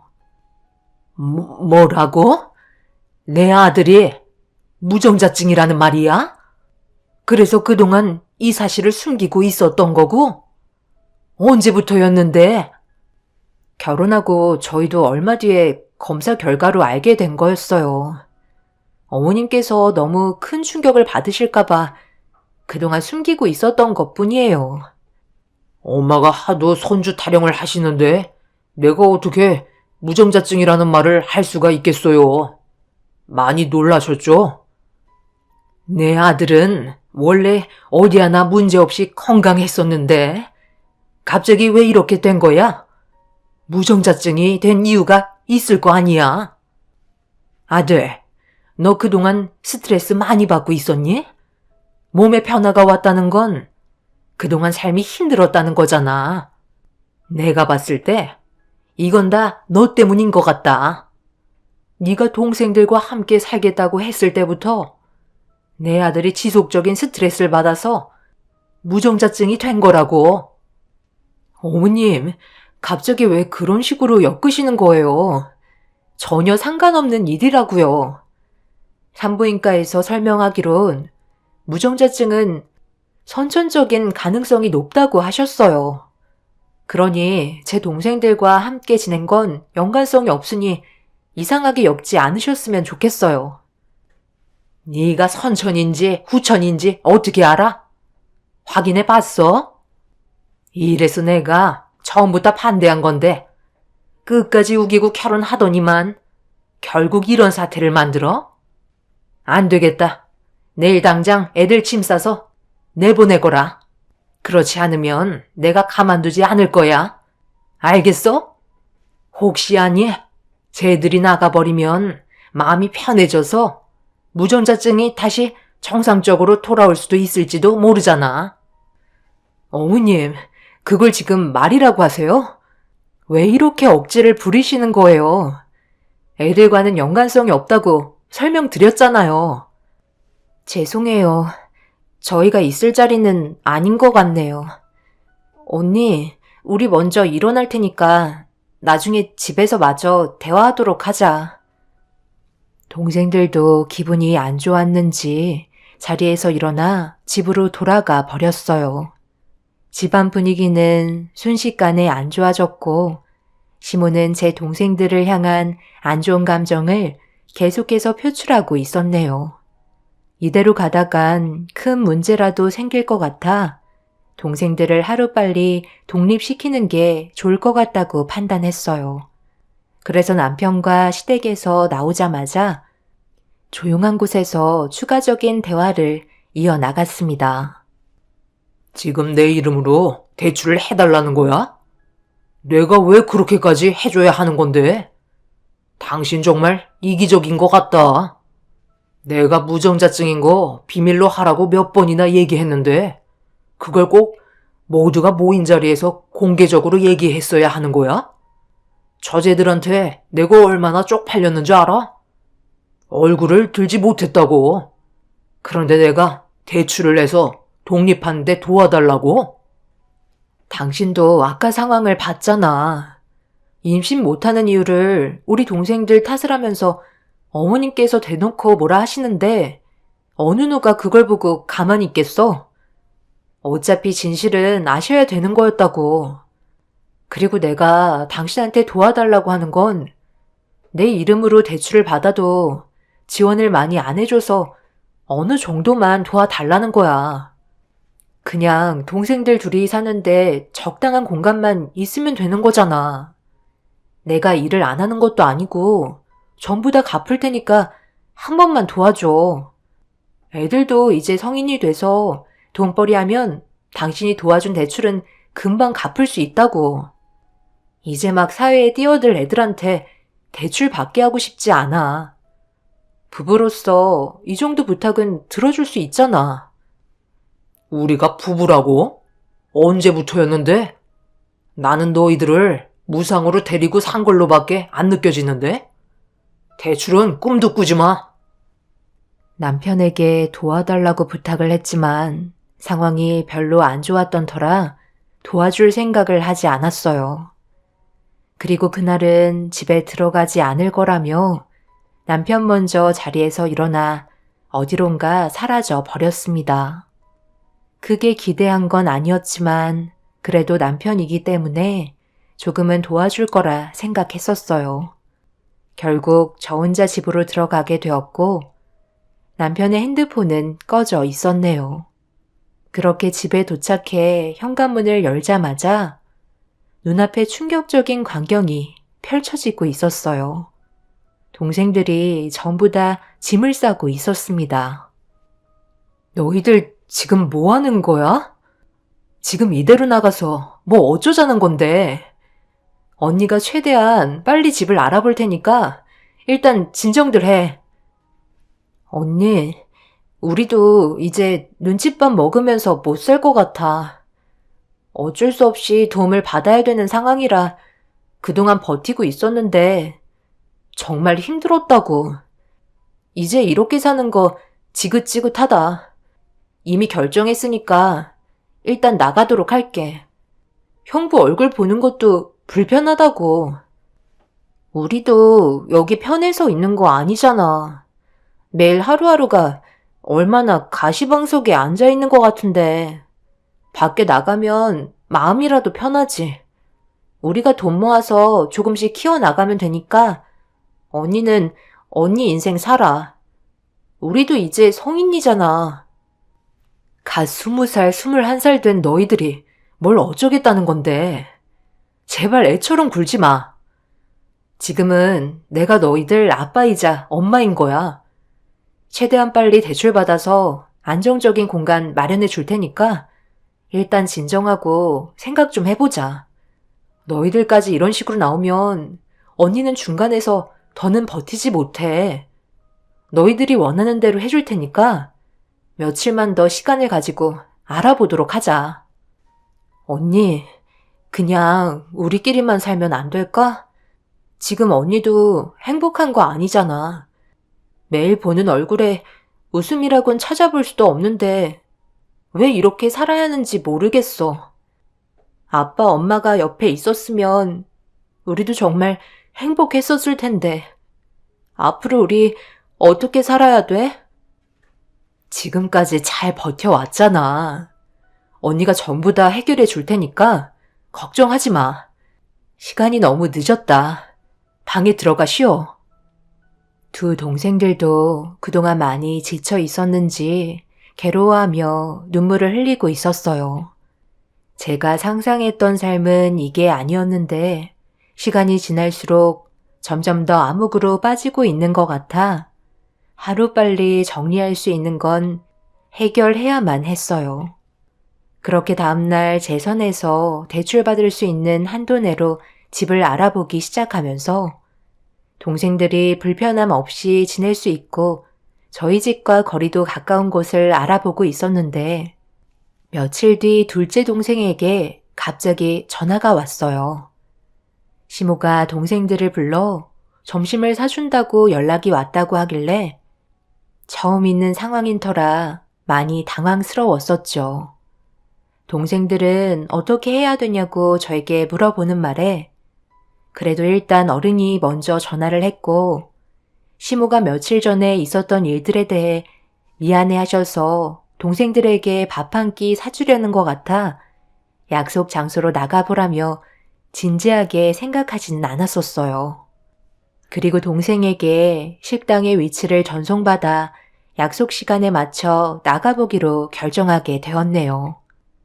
그래도 제가 식사를 대접해 드리는 게 맞는 거라 생각해 서둘러 부동산에서 볼일을 끝낸 뒤에 약속 장소로 향하게 되었습니다. 그런데 눈앞에 펼쳐진 광경은 정말 충격적이었고 저를 당황스럽게 만들었어요. 동생들의 표정도 상당히 안 좋아 보여 도대체 어떤 일들이 펼쳐지고 있는 건지 사태 파악을 하기 위해서 얼굴을 가리고 숨죽여 근처에 자리를 잡아 시모와 동생이 앉아있는 자리에 귀를 기울이며 시모가 하는 말들을 전부 듣고 경악을 하고 말았습니다. 사돈 처녀들이 그래도 우리 집안에 도움을 받고 자랐으면 그만큼 베풀어야 하는 건 맞는 거잖아. 그러니 쓸데없이 안 좋은 상황으로 몰고 가지 않았으면 좋겠네. 어차피 사회 나가봤자 뭐 먹고 살 건데? 편의점에서 아르바이트 하게? 아니면 식당에서 설거지 할 거야? 안 봐도 비디오인데 내가 그래서 기회를 주는 거잖아. 앞에 계신 분들이 비록 나이는 있지만 그래도 체력은 좋으신 분들이다. 한 가지 흠이라면 한 번씩 이혼 경험이 있으신 분들이셔. 솔직히 요즘에 그런 거 크게 상관없잖아. 초면이니까 행동 똑바로 하고. 그럼 나는 먼저 자리에서 일어날 테니까 좋은 만남 가지도록 해요. 먼 길 오셨을 텐데 잘 좀 부탁드려요. 시모는 동생들에게 밥을 사주겠다는 건 하나의 미끼였을 뿐 선자리를 주선한 거였어요. 남자분들 나이가 딱 봐도 40 후반은 되어 보였는데 말도 안 되는 상황에 너무 큰 충격을 받은 나머지 저는 온몸이 떨려오기 시작했네요. 동생들은 아무 말도 못하고 시선을 어디에 둬야 할지도 모르고 있는데 반대편에 앉은 남자들은 뭐가 그리 좋은지 호탕하게 웃으면서 이런 자리를 처음 겪어보는 동생들을 보며 귀엽다고 분위기를 즐기고 있었습니다. 시모는 매장 밖으로 나가더니 뭐가 그리 즐거운지 얼굴에 꽃이 피어서는 상당히 좋아하고 있었네요. 이런 시모의 행동에 화가 치민 저는 급하게 시모를 뒤따라가 큰 소리치며 화를 내기 시작했어요. 제가 온 걸 보고 살짝 당황스러워했지만 이내 침착함을 유지한 채 입을 여셨습니다. 쓸데없는 잔소리 할 거면 당장 돌아가거라. 사돈 처녀들 선자리까지 봐주는 시모가 어디 있니? 이번이 좋은 기회니까 방해할 생각하지 말고 잘 되길 빌도록 해라. 나이만 많은 것뿐이지 돈만 많으면 되는 거 아니야? 요즘 이혼 한 번 한 거? 그런 건 흠도 아니야. 너도 솔직히 동생들이 짐처럼 느껴지고 있었잖아. 애들도 돈에 대해 중요하게 생각하는 나이라 지금의 현실을 그냥 무시할 수는 없을 거다. 내 아들이 무정자증이 된 것도 전부 다 저 애들 때문이고 그동안 내 아들 집에서 무상으로 지내고 있었으니 그만한 보답은 해야 되지 않겠어? 내가 너 대신 혹 떼어줬으니 감사하게 생각해야 되는 거 아니니? 지금 그걸 말이라고 하세요? 애들은 지금 아무것도 모르고 어머님이 밥 한 끼 사주신다는 말에 아무 생각 없이 나온 것 뿐이잖아요. 지금 그이도 제 전화 한 통 안 받고 집에 안 들어온 지 한참 됐어요. 신경 쓸 일이 한두 가지가 아닌데 어머님까지 저한테 왜 이러세요? 제가 그이랑 이혼하길 바라시는 거예요? 그래서 제 동생들에게 막대하시는 거냐고요? 걔가 왜 집에 안 들어가겠어? 같이 생활하지 않는 나도 숨이 턱턱 막히는데 내 아들은 오죽하겠니? 그리고 지금 네 입으로 이혼이라고 했어? 네가 이혼하면 갈 데는 있고? 내 아들이 지금까지 너희를 무상으로 데리고 살아줬으면 그만한 대가를 치러야 하는 건 당연한 거다. 둘 중에 하나는 무조건 결혼 성사시키거라. 중간에 끼어들기만 해봐. 그땐 내가 너를 가만두지 않겠어. 무조건 이 결혼 성사시키고 우리한테 받았던 만큼 보상해줘야 할 거야. 어차피 손주도 못 보는데 물질이라도 받으면서 살아가야 하지 않겠어? 쟤들 벌써 짝이 정해졌나 본데? 각자 한 명씩 팔짱 끼면서 나오고 있네. 너희들 지금 뭐 하는 거야? 당장 그 사람들한테서 안 떨어져?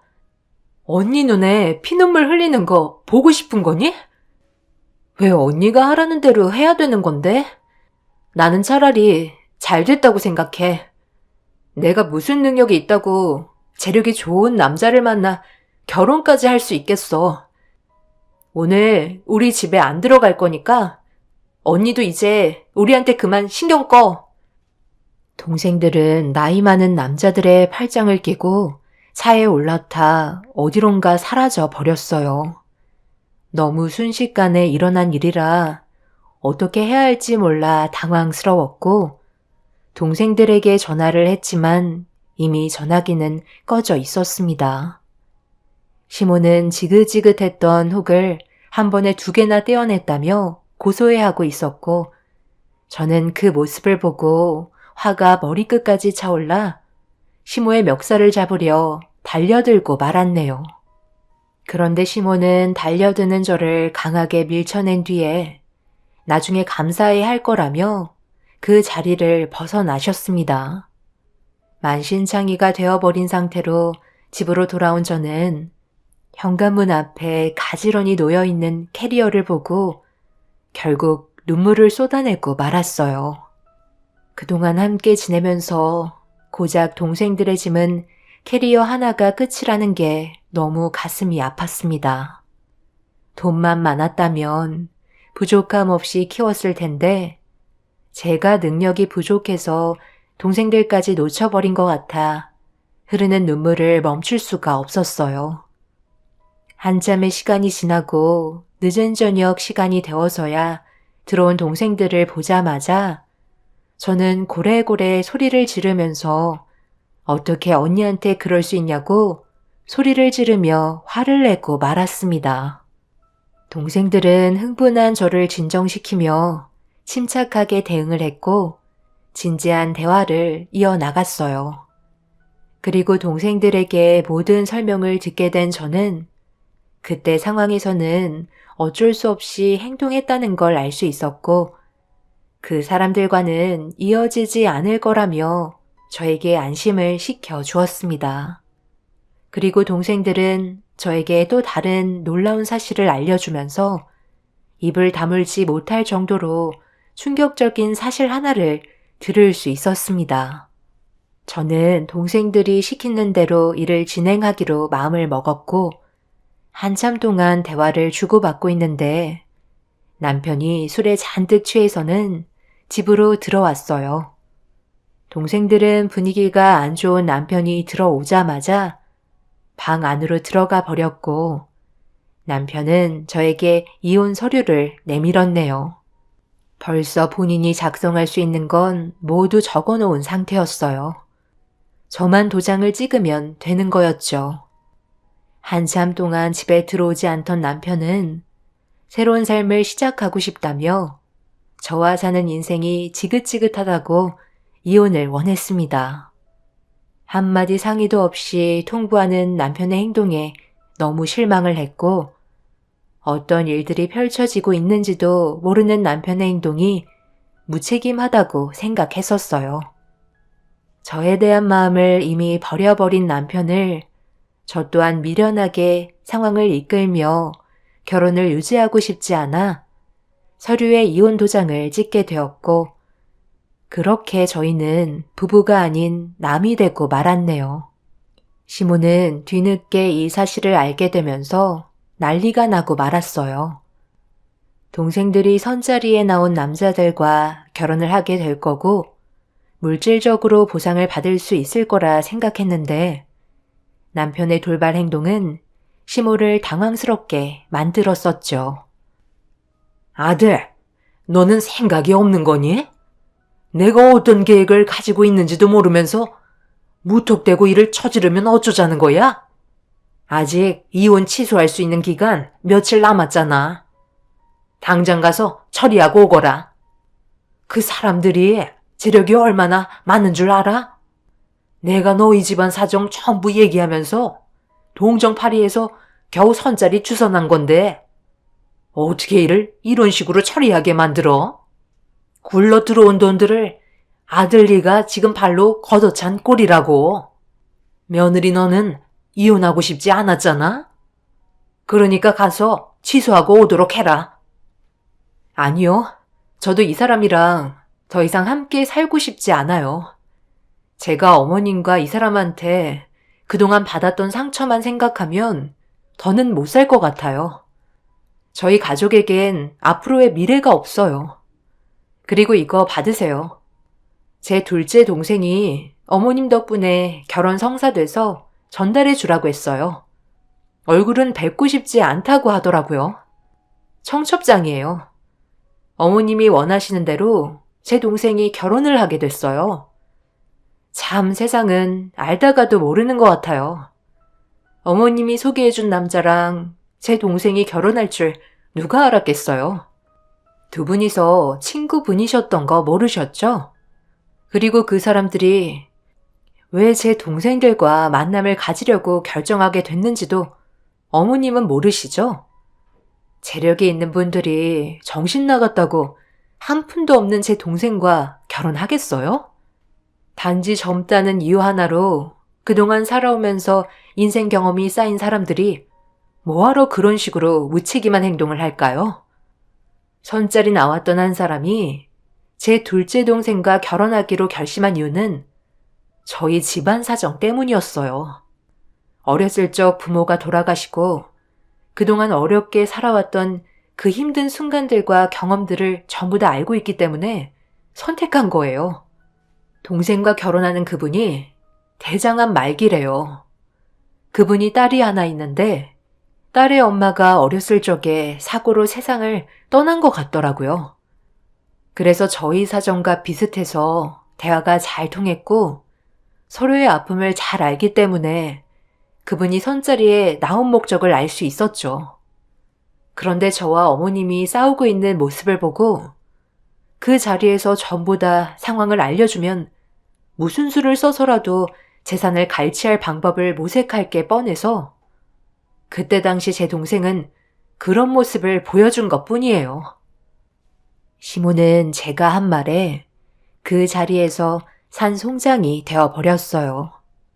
시모가 소개해준 두 사람은 서로 친구였는데 믿을 만한 사람을 찾고 있던 중에 저희 가족의 사정을 알고 비슷한 환경이라 접근을 한 거였어요.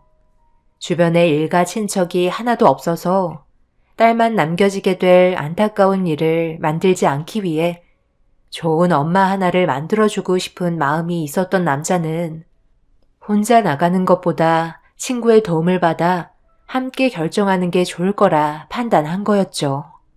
그렇게 시모가 자리를 뜨고 동생들은 남자의 진심을 알게 되면서 안타까움의 눈물을 흘렸다고 했었네요. 동생들의 삶이 그 남자의 딸과 똑같은 상황이었으니까요.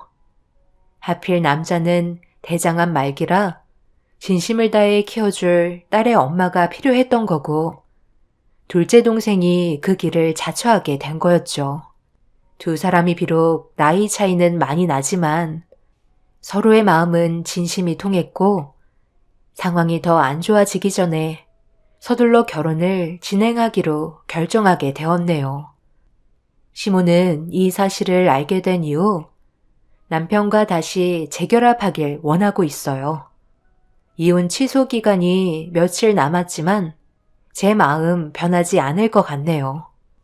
제가 여러분들께 드리고 싶은 말은, 둘째 동생이 항암 치료를 받고 있는 그 남자와 혼인신고를 한 상태이고, 그 딸의 엄마 역할을 해주고 있는 상황입니다.